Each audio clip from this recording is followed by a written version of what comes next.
Hello, welcome to Driven It Storytime. Today, I'm going to read you the brochure of a car that's got a badge that's always puzzled me, and because of this puzzling badge, made me buy the brochure.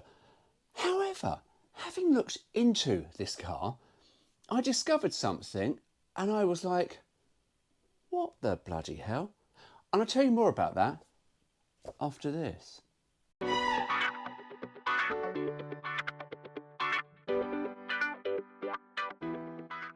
Picture the scene. This is England 1981. And I give you Mark 1 Vauxhall Astra.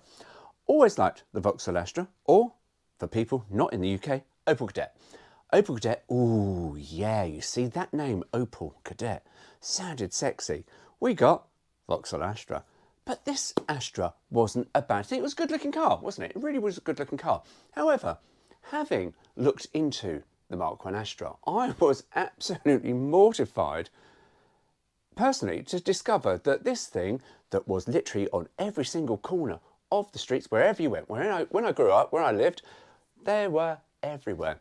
However, the Mark 1 Vauxhall Astra was available for just 4 years.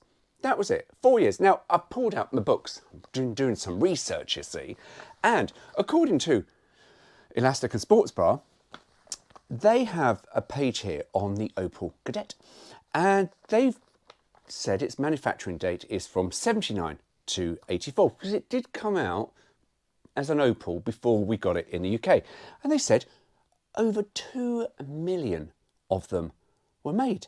And you go, bloody hell, that was quite a lot. However, Elastic and Sports Bra, cars of 1980, because that was 1970, so the cars of the 1980. And we go to the Vauxhall, because they have got a bit on the Vauxhall Astra, and over 1 million of them were built. Now, it does get a bit confusing, this 1 million, because, someone I have spoken to in journalism said, yes, some of the dates and facts they've got on here are a bit sketchy. However, the Astra Mark II, 84 to 91, it says production, see above.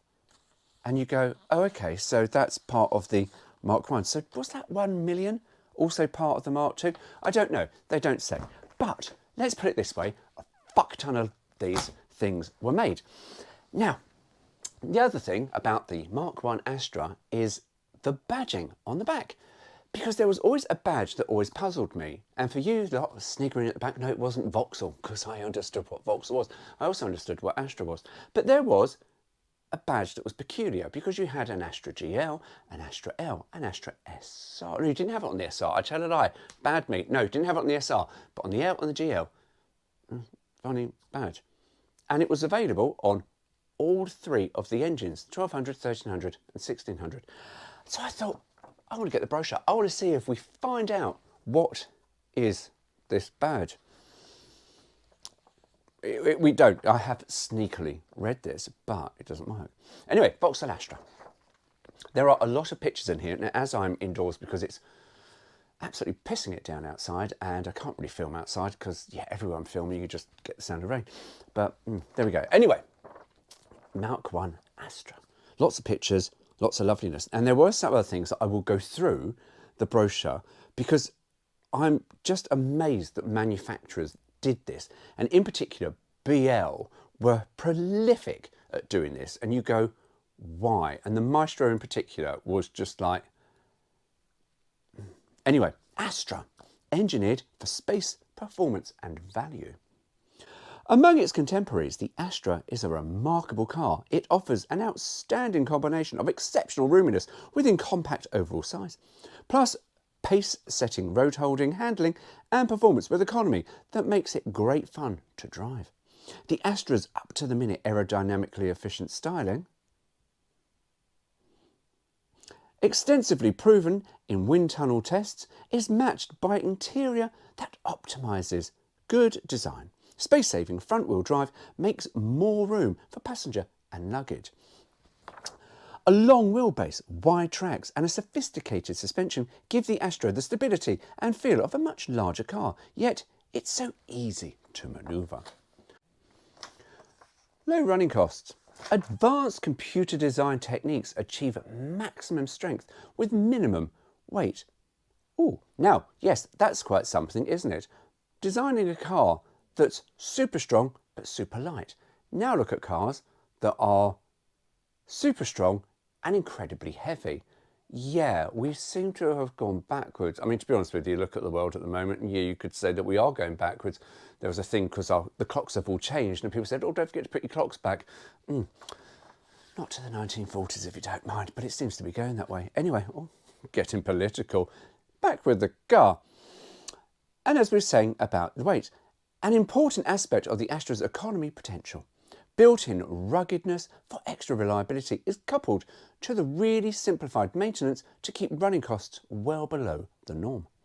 Recognising the many different needs of motorists who prefer this size of car, we've ensured that we have a wide choice of body styles and power units. And that is something they did do. And then some, although one of the body styles they had, we just went, why would you buy that? But they also marketed it as the poverty model. So you'd go, why would you want that?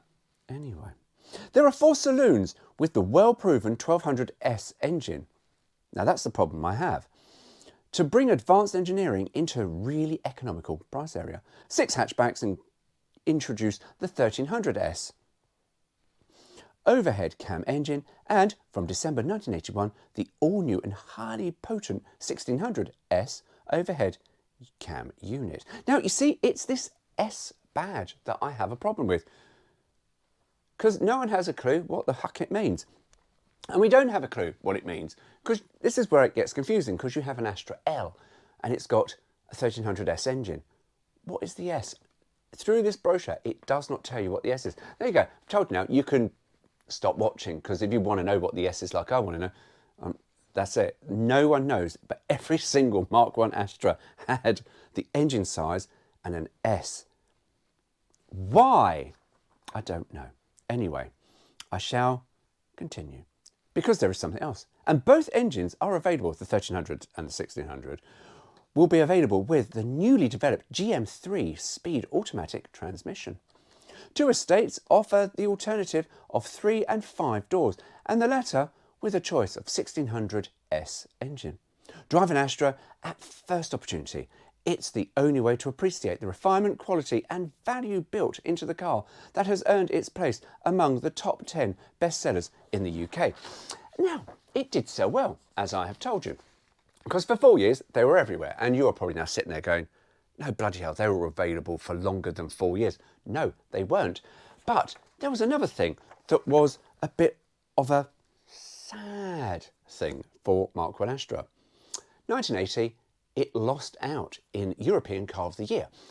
Whilst I think What Car magazine gave it top honours and gave it their Car of the Year, European Car of the Year put it, I think, 3rd. It might have been 2nd, I get confused. But what came first in 1980? Lancia Delta. Oh. Yeah, but you can see why. Because I think personally the Lancia Delta is the best car in the world. And I wrote something on my website. I'll put a link in the description if you're bored and fancy reading that. And I might turn that into something like this. But yeah, I think the Lancia Delta was the best car in the world. But yeah, it lost. This lost out to it. However, Astra redeemed itself in 1984 because Mark II became Car of the Year.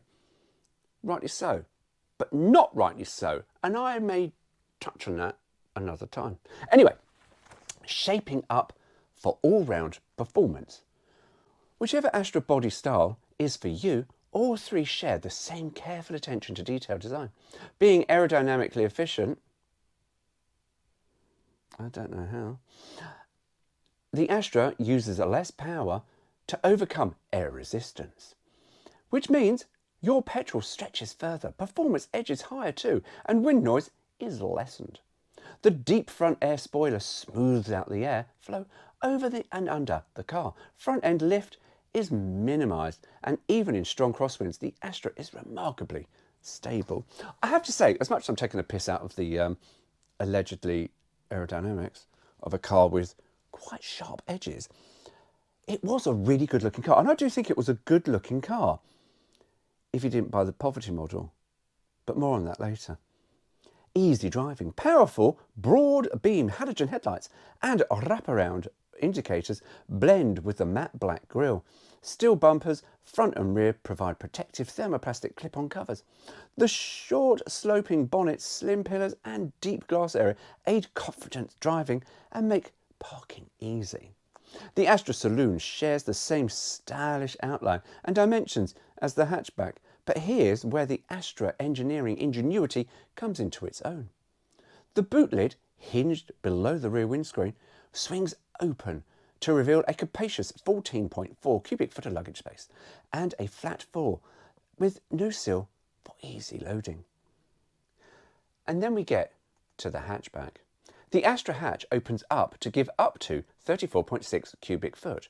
A rear cover conceals valuable items from view and is easily stowed when greater capacity is needed. Now, they don't show you actually in this brochure where that parcel shelf is stowed when you want greater carrying capacity. See, because I have a bit of a thing of ingenuity with parcel shelves, because you've got a parcel shelf, you don't want to Citroen Visa. Oh, I did an upload for that. Oh, fantastic.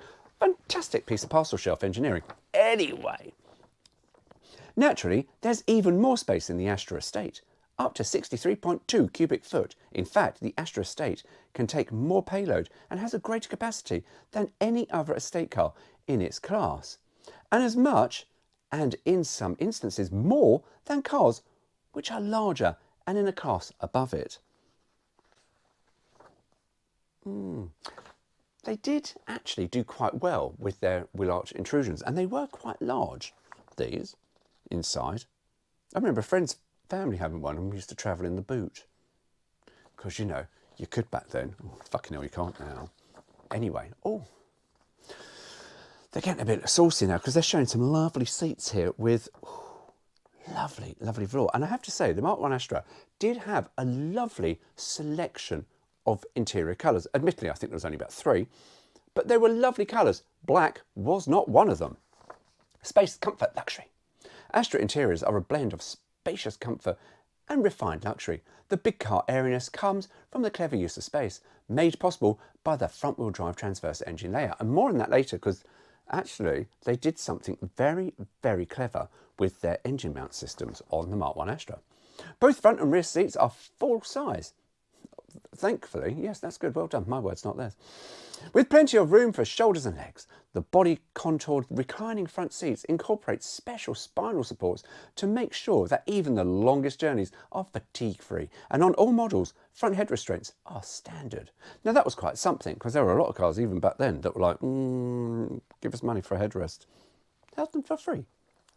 Rear seats too have plenty of depth from front and rear, and still offer passengers generous legroom.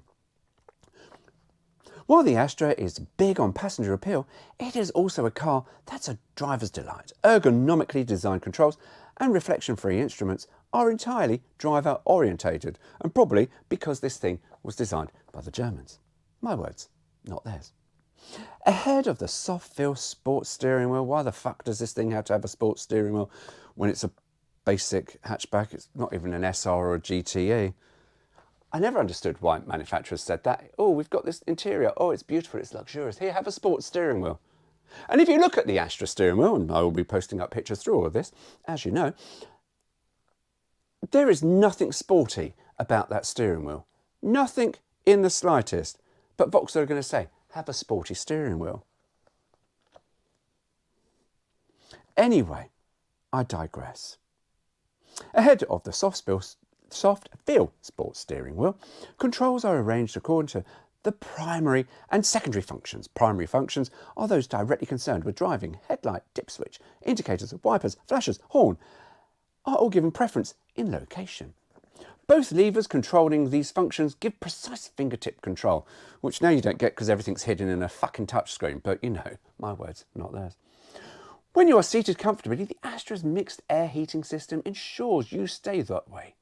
Even the positioning of the central air fresh vents on the fascia was the result of extensive studies by a major European technical university. The vents are independently adjustable so that you can have cool air at head level and warm air at your feet. Complete with side window demist vents and a powerful 2-speed radial fan, the system is so efficient that the entire volume of air inside the car can be changed up to 3 times per minute. Bloody hell, that's pretty good. Do you know, it's this sort of technical crap you don't get in cars brochures anymore. They never tell you about this. So you think about it. Within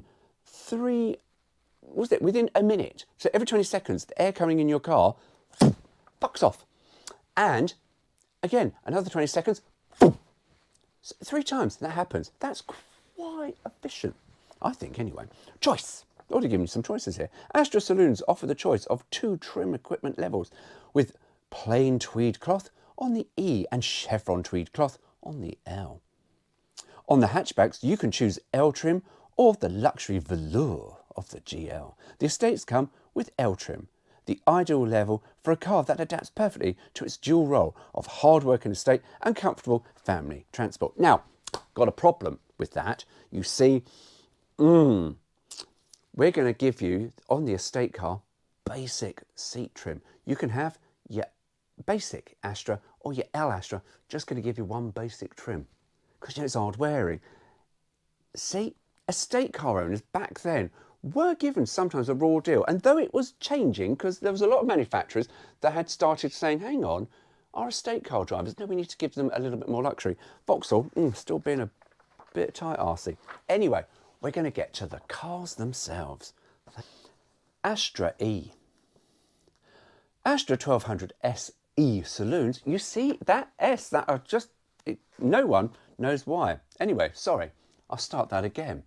Astra 1200 SE saloons offer a choice of 2 or 4 doors and all the generous advantages of the Astra hatchbacks. No, they don't. Even with sporty fastback styling, the saloon's boot provides 14.4 cubic foot of usable luggage space. Stop right there. I need to go back into the brochure because I read something here that said something about the boot space was much larger. Oh no, they did say 14.4 cubic foot. And the Astra opens up to give up to. Okay, I better start that again. And then we come to Astra L. And there is a wide choice. And they tell you it's a wide choice. Astra L. Models introduce extra wide choice. First, saloons. They have a 1200S engine and the alternative of the 2 and 4 door body shapes. Now, yeah, but the L had the nicer headlights, not the round headlights, but still the boot body shape. However, hatchbacks and estates are powered by the advanced 1300S overhead cam engine on 3 and 5 door variants. However, there's more. If you like a car that can comfortably top 100 miles per hour and give remarkable economy as well, you can specify the powerful new 1600S overhead cam engine with electronic ignition on 5 door models. Now I have just noticed something actually on this array of engines that Vauxhall give you, because then it does make you wonder where the bloody hell this S has come from, because the 1200S engine I have just noticed here was an overhead valve engine, whereas the 1300 and the 1600 overhead cam engines with alloy cross-flow cylinder heads, hydraulic tappets, auto choke. But you go, so why is the 1200 classed as an S if the 1300 and 1600S have got these advanced features? I don't understand. Vauxhall, your brochure's rubbish because you don't actually tell us. Anyway, on both 1300S and 1600S engines, GM's automatic 3-speed transmission is available as an optional cost. For 1982, we've also incorporated such worthwhile exterior improvements as body side protection mouldings, whilst inside a trip odometer is now standard. Along with smarter door trim, additional colour keying adds extra refinement, and new design front seat backs give rear passengers even more knee room than before. The hatch combines sporty style with seating load versatility. Folding the rear seat creates 36.4 cubic foot of extra load space. With rear seat raised, a neat removable cover conceals valuable items from view. The hatch combines sporty style. Everyone was going on about its sporty. It wasn't sporty, it was just a bloody hatchback. I mean, I love a hatchback, don't get me wrong, but yeah, it wasn't sporty in any way whatsoever. It was just a hatchback. It wasn't exactly like a GTE, was it, with all the plastic cladding and some spoilers? No, hatchback. Astra L Estate is practical. It shows in the square-shaped rear section, up to 63.2 cubic foot of space, flat floor, low loading height of 22 inches, and tailgate wash wipe to make it the ideal dual-purpose car. Now, I have to say, the rear wiper arm on an Astra Estate was a beautiful piece of engineering, completely bonkers, because it had not just your normal arm like you've got in the fronts that just went but it had another arm on it, so the whole wiper blade went from here all the way across to the forward. It just had a really beautiful sweep, and when you see it in motion, and I think there might be something on the internet, I think a friend of mine filmed it because he went off somewhere when Vauxhall did a launch of something and they had the estate there, and I said to him, film the rear wiper. So if I can find that he posted up, I don't know where he posted it, I will try and post it off. If not, this just will sound like a load of old bollocks, or I'll have to edit this out. But how the rear wiper worked was just a piece of engineering beauty. Admittedly, it was just all full of hinges and stuff, and they all rotted and wore out, but lovely. And then we come to the top model of the Astra. Admittedly though, the Astra GL, the nameplate GL doesn't really conjure up luxury, does it? Really, when you think about it, your Vauxhall Cavalier, let's face it, everywhere as well on the road, you had your Cavalier L, your Cavalier GL, and your Cavalier GLS. GLS, top range. GL, always in the middle. So your Astra GL, you were like, yeah, it's in the middle, isn't it? Because there's got to be something else afterwards. Well, there was later on. There was an SR and the GTE. But you sort of go, it's not the top model. Apparently it was. And you go, GL?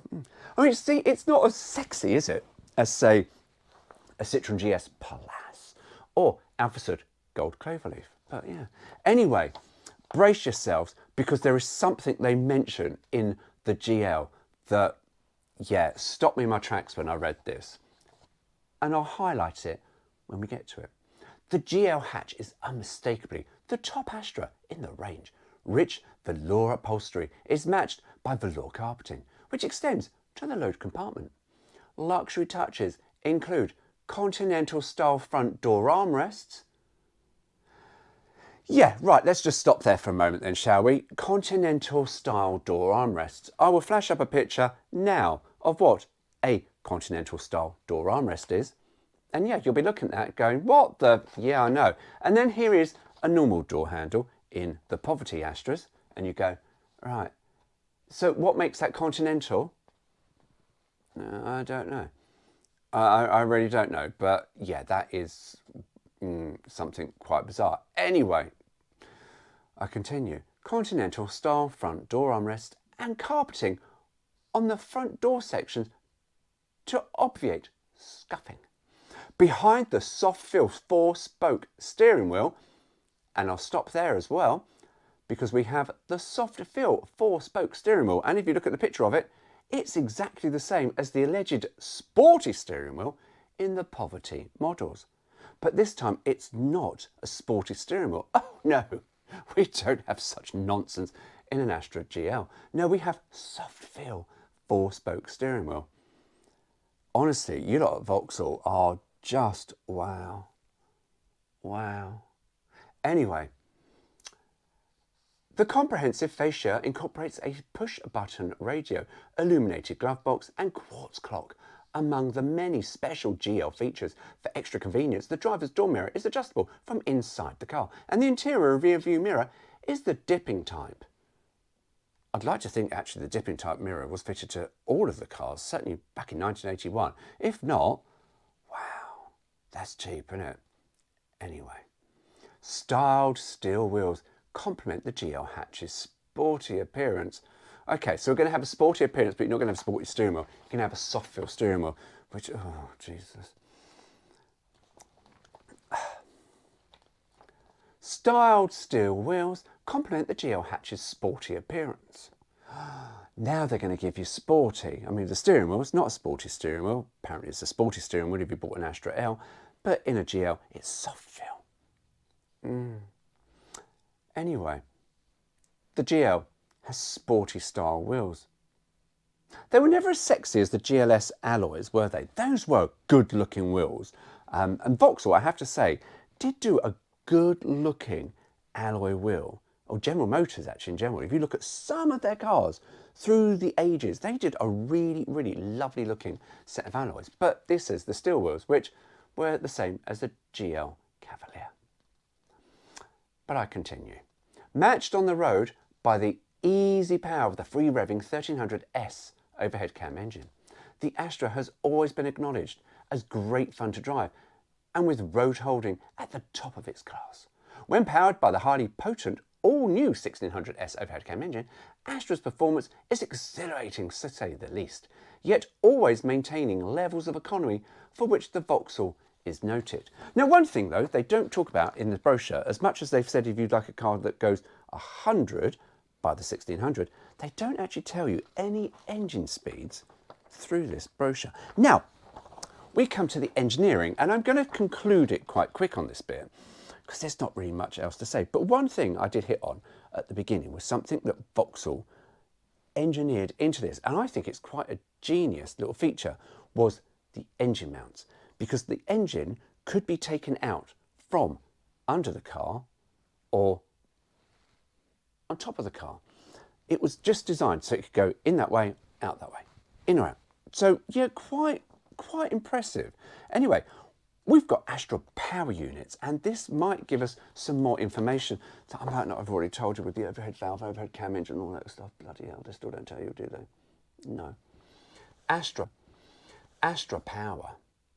The 1200S engine powering Astra saloons has proved its worth over many millions of miles, conventionally installed in European saloons and hatchbacks. Now transversely mounted in the Astra, it combines willing performance with outstanding economy. Oh, I've got a feeling this was the engine that was in the Shove It. Specially developed for General Motors front-wheel drive cars, the 1300S and all new 1600S with electronic ignition. Quite tight, they're only putting the electronic ignition on the 1600s, when Citroën put it on most of their smaller engines. Anyway, are among the most powerful in their class. Both are overhead cam designs featuring hydraulic tappets that never need adjustment and alloy crossflow cylinder heads for maximum efficiency and lower pollutant levels. Lower pollutant levels, but never as good as Honda's CVCC system. That was phenomenal. Because that was very good, because they did something in America with the Honda CVCC. Didn't need a catalyst. It was that efficient. No catalyst was needed. Just what came out of the tailpipe. They were like, yeah, it's fine. Carry on. Anyway, the 1600S particularly points the way to the future. It produces 90 brake horsepower, which is as much as some 2-litre engines, and fuel economy figures far better than those for many 1300s. Well, there you go. My advice for you, don't buy a 1300 Astra, don't buy the 1200S Astra, buy 1600. Driving. On the road, it's difficult to tell that you're behind the wheel of a front-wheel drive car. No. That's bullshit. You can tell the difference, because with a front-wheel drive car, let's be honest with you, go into a corner, floor it, get a bit of understeer, and it then pulls you straight into the ditch. Rear-wheel drive car, go around a corner, floor it, spins its arse around, puts you in a ditch, but just facing the other way round, in layman terms. Anyway, Vauxhall, no, it's different. It's not, but they're going to tell us it's different. So effective is the suppression of the torsion movements, usually with front drive cars, when you lift off or apply the power.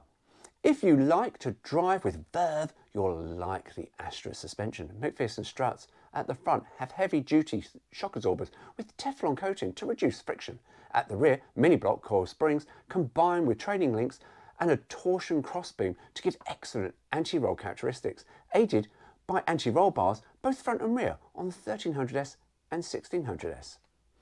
Precise light action rack and pinion steering is maintenance free, together with front wheel bearings which never need adjustment or camber or cast angles.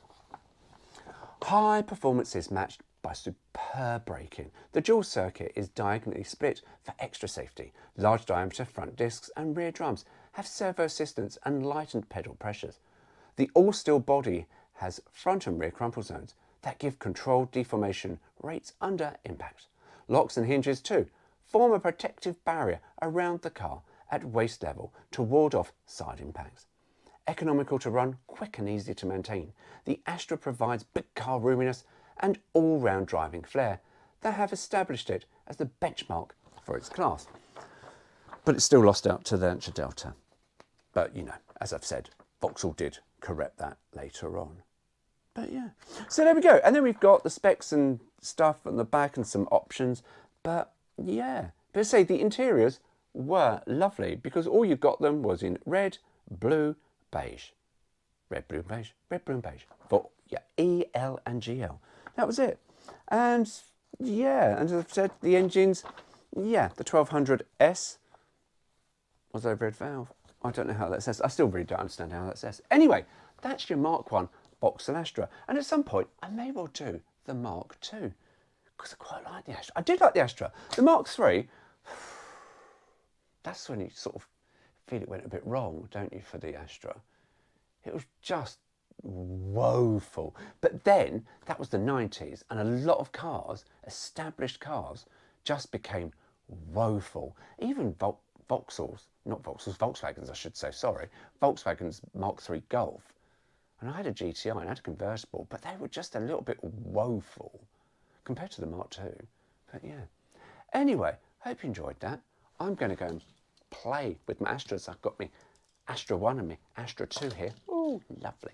On my roadmap. So anyway, mind you go, take care. See you soon.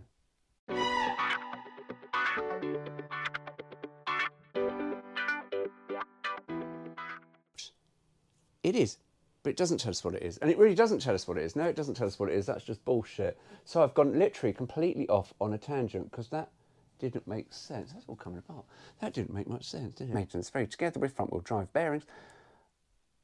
I just say front wheel drive bearings, which never need, oh for fuck's sake.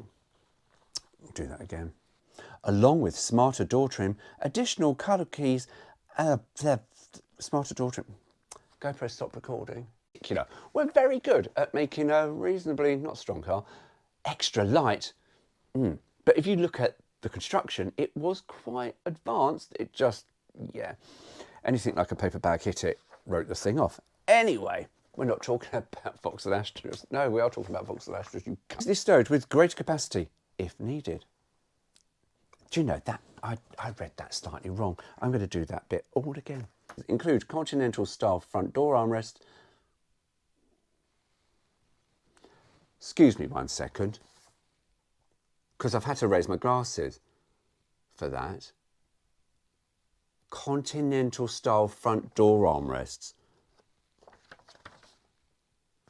Oh, fuck off. That's a continental. My X19 has these. That's not a Jesus Christ. Talk about fucking make it up as you go along. Okay, GoPro stop recording.